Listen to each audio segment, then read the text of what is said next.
Qendra Islame Kulturore Shqiptare këtu në Norvegji. Henëm në objektin e kësaj qendre, një objekt jashtëzakonisht i madh, shumë i bukur, 1200 metra katror, numëron afërsisht 6000 anëtar. Po flasim për një qendër e cila është më e madhe në të gjithë diasporën anë kënd botës ku janë edhe shqiptarët. Kemi ardhur këtu për mu taku, me bisedu me kryetarin e kësaj xhamie, me bisedu me imamin, me na njoftu pak lidhur me këtë qendër. Paraprakisht jemi njoftu se këto përveç faljes, xhamisë e cila është, këtu është restorani, është kuzhina, është hapësira për rekreacion për të rinjt, është biblioteka, janë klase në cilat mësohet edhe mësim besimi, edhe mësimi i gjuhës shqipe amtare. Për krejt këto, mos të zgjas më shumë, shkojmë, takojmë kryetarin edhe na sqaron një ka një. Nderuar kryetare, selam aleikum, faleminderit që gjetët kohë për neve. Aleikum selam, faleminderit edhe ju për ardhjen tuaj, për vizitën tuaj këtu në qendrën tonë. Për neve është një nder, është një krenari e veçantë, me thonë shkurt për 2 pika. Po flasim për një xhami me 6000 anëtar dhe po flasim për një xhami e cila një objekt fakt institucion vete, një qendër e cila i ka mbi 1200 metra katror, cilat janë të blera, nuk është objekti me qëra, po është në pronësi të kësaj qendre. Si është jeni kryetar i një qendre të tillë? Kjo qendër, ku jemi për momentin tash, gurthemelin e kemi hodhur në vitin 2009. E kemi të blejtur tokën, ka qenë para një objekt tjetër fabrik, dhe prej komunës nuk na është leju që arkitekturën e jashtme me prish, mirë po jemi detiru prej mbrenda, e kemi hap themele tjera dhe ka mure tjera të mbrendshme. Me ata që ka pa njëkohësisht konsiderohet një pasuri shtesë, një vlerë shtesë e kësaj qendre, është që shqiptarët, këtu që ishin prezent anëtarët e kësaj xhamie janë nga gjitha trojet shqiptare. Ju personalisht vini nga Maqedonia, mirë po një pjesë e madhe e xhamatit është nga Kosova, keni edhe nga Shqipëria besoj, edhe nga Lugina e Presheva. Po, kjo është një mirë dhe unë shpesh herë e ceki këtë me misafirët kur i marrëm prej jashtë ose vizita ndryshme. Ne këtu nuk kemi kufi, për neve nuk ekziston. Ne jemi një shqiptar, besimtarët një jemi.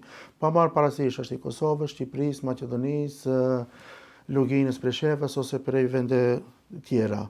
Edhe asnjëherë nuk e bëjmë ne edhe atë dallim ku e cekët edhe ju. Unë vetë jam i Maqedonisë, mirë po antarët e kryesisë jemi prej Kosove, prej Maqedonie, edhe imamin e kemi prej Kosove. Kështu që nuk ekziston asnjëherë ajo ndamja ose të pjetet një xhamat i cilit vend je ose prej nga vjen. Kjo nuk është, po edhe elhamdulillah nuk e ndodhe, nuk e qenë asnjëherë këto ndamje, edhe pse te na ekzistojnë kufit, mirë po këtu në Norvegji jemi të njëjtë këtë bashkë. Nga syri i popullatës vendase, si na shohin në norvegjez neve apo juve në këtë rast si shqiptar musliman këtu? Për atë dhe duhet jemi falenderoj Zotit që në këtë pikë njehemi për të mirë këtu në Norvegji.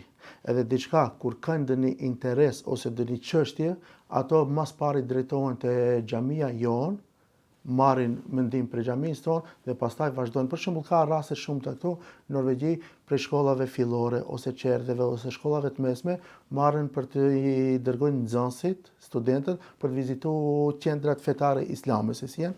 Edhe çdo herë ne jemi nga ata primarët parë që na bëjnë thirrje që a ka mundësi të vim ta vizitojmë xhamin tonë. Edhe i mirpresim ne këtu. Përshtypje çdo herë, deri tash çdo herë kemi pas përshtypje pozitive, mënira, mas shumë që është një mira, pastërtinë. Prej të dera kur vinë, edhe në fund kur largohen, edhe kur na dërgojnë atë në raportin me një fjalë se si ka qenë, pastërtia, mirëpritja janë gjërat kryesore që na. Mashallah, i nderuar kryetar, për fund nëse keni ndonjë mesazh, ndonjë këshill për me na i dhanë, për me përfitu prej juve nga ky organizim i shkëlqyshëm i kësaj xhamie, cili është qelsi i suksesit. Gjëja kryesore, kryesia që e ka qëllimin është tek fëmijët. Se në mërgim, foli këtu për Norvegji, nëse fëmijëve tanë nuk u ofrojmë diçka, nuk u ofrojmë mësim për gjuhë shqipe ose mësim për aspektin fetar, vetëm me kalimin e kohës fëmia edhe largohet krejt.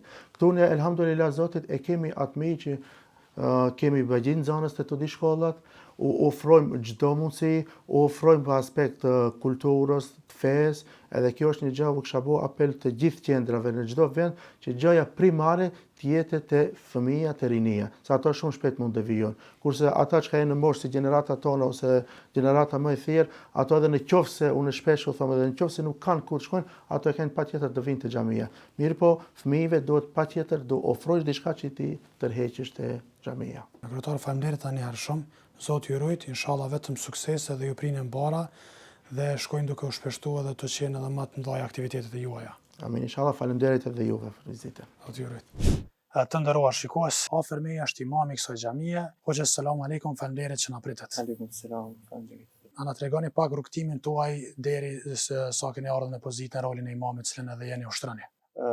Po i nderuar, këtu në Norvegji si imam jam që nga fundi i muajit gusht, vitit 2021, tash pohohen afër 3 vite e gjysmë që jam imam në këtë qendër. Hoxha nderuar, këtu jemi në ambientet e dedikuar gjinisë femrore, grave, motrave, apo na tregon pak për këtë pjesë? Po vëlla. Këtu xhamia, domethënë kjo pjesë është pjesa e grave. Kanë atje edhe hyrjen e vet në qendër. Në qendër këtu domethënë është departamenti i gruas dhe gratë i kanë aktivitetet e veta në qendër këtu. Zakonisht domethënë dita e shtunë është e dedikuar këtu në qendër për gratë, duke filluar nga koha e namazit të drekës deri për disa orë në qendër këtu vinë shumë nga gratë dhe vajzat e reja, mësojnë shkronjat e Kur'anit, mësojnë leximin e Kur'anit. Gratë gjithashtu kanë, domethënë organizojnë edhe tribunat e veta, edhe gjatë Ramazanit. Shtrojnë iftar, bojnë ftesë për dhjetra, qindra, gra dhe vajza, dhe ato zakonisht ka edhe një ligjëruese. Kemi dëgjuar edhe që merren edhe me aktivitete humanitare. Po, e vërtet. Këtu departamenti i gruas vazhdimisht ka kontribu dhe si rezultati asaj 2-3 shtëpia janë të ndërtuara poshtë nga të hollat që kanë grumbullu departamenti i gruas këtu pranë qendrës. E jashtëzakonshme. Kur flasim për gratë, afërsisht sa anëtare numëron kjo xhamia dhe nga cilat mosha janë? Numri grave që marrin pjesë në aktivitete këtu, ditëve të shtuna shkon rreth 50-60, ndërsa kur organizohen iftaret, organizohen ligjëratat, numri shkon deri në rreth 200. Ka interesim të madh. Po.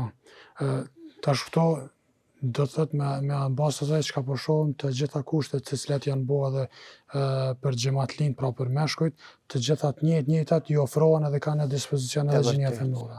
E vërtet. Mashallah. Hoxh, neve i gëzohemi shumë sukseseve dhe punës tuaj të jashtëzakonshme që veç u njoftuam, cilën e zhvilloni këtu e ushtrani. Inshallah në takimin tonë të radhës ju shohim veç me suksese dhe me zhvillim edhe rritje dhe më të tjeshme. Faleminderit shumë edhe nga ju. Zoti ju shpërblet me të mira, suksese tuaj. Faleminderit.